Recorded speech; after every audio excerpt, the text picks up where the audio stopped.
bicara di depan mendukung. Ini saya tidak buka, tapi saya dapat. Untuk saya punya teman-teman perempuan, tolong sekolah. Yang beda-beda kita.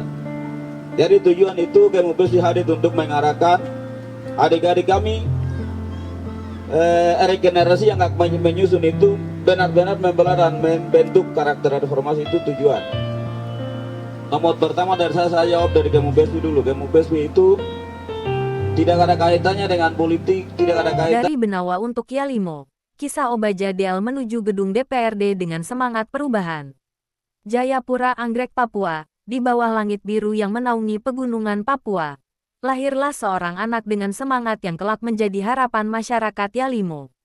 Obaja Del, nama yang kini menggema di panggung politik daerah, membuka mata pada tahun 1997 di Kampung Lulung, Kabupaten Yalimo.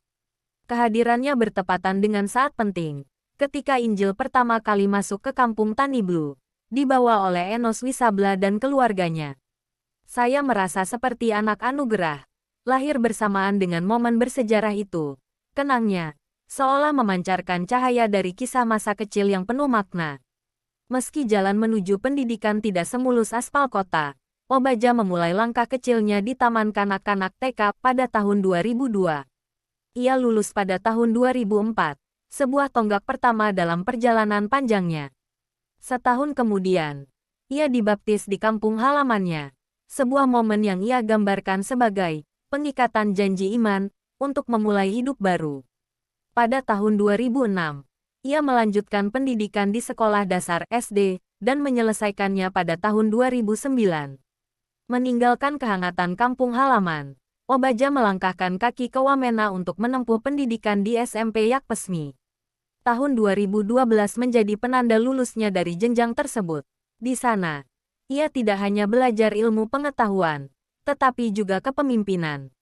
Ia menjabat sebagai pengurus OSIS selama 1 tahun, belajar Alkitab secara intensif, dan mengabdi sebagai pengurus sekolah minggu serta pengasuh di gereja Ebenezer.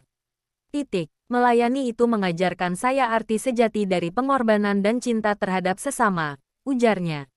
Langkah berikutnya membawanya ke Jayapura, kota yang menawarkan lebih banyak peluang. Ia bersekolah di SMA PGRI dari tahun 2012 hingga 2015. Di sini, ia kembali menunjukkan potensi besarnya, menjadi ketua OSIS selama 1 tahun.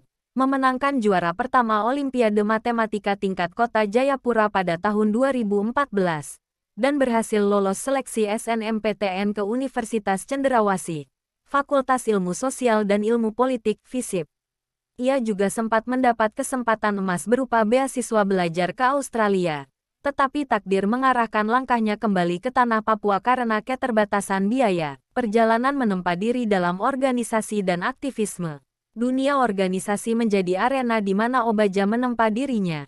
Ia menjadi ketua himpunan mahasiswa jurusan HMJ dan anggota Dewan Perwakilan Mahasiswa Fakultas DPMF.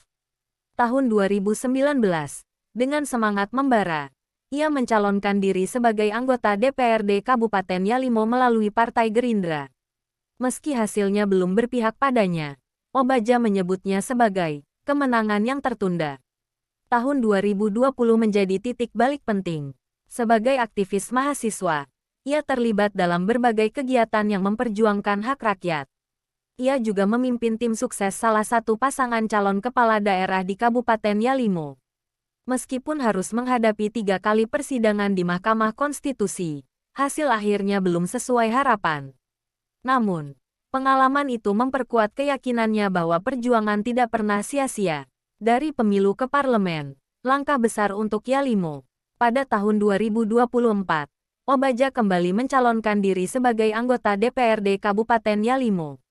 Dengan dukungan penuh masyarakat, ia terpilih sebagai wakil rakyat.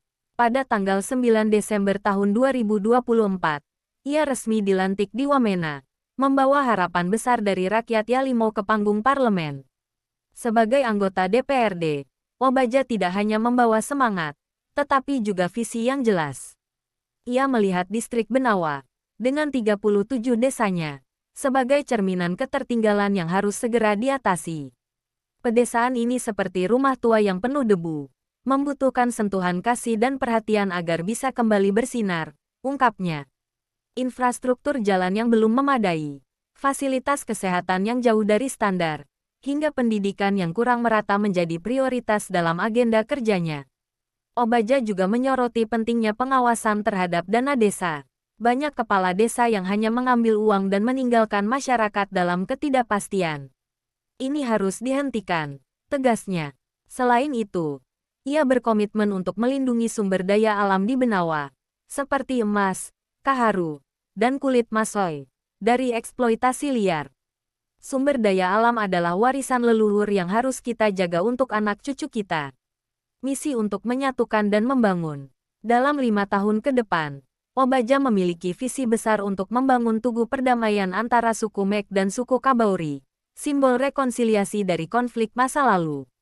Tugu ini akan menjadi saksi bahwa kedamaian adalah warisan terbesar yang bisa kita berikan kepada generasi mendatang, katanya penuh harap. Ia juga berencana membentuk lembaga masyarakat adat dan Dewan Pertimbangan Masyarakat Adat untuk memastikan hak-hak adat tetap terjaga. Selain itu, Obaja tidak melupakan peran gereja dalam membangun masyarakat. Ia telah membentuk gerakan pemuda untuk mengawal gereja-gereja di Benawa. Kalau ada masalah di jemaat, tim pemuda ini akan berdiskusi dan menyelesaikannya. Kita harus bersatu untuk membangun negeri ini, tegasnya. Pesannya kepada generasi muda sangat jelas, inovasi adalah kunci. Siapa yang punya kemampuan, seperti berbahasa Inggris, ajarkan itu kepada generasi berikutnya. Jadilah jurnalis, seperti Eskop Wisabla, yang telah menggunakan pena untuk menyuarakan aspirasi rakyat Papua.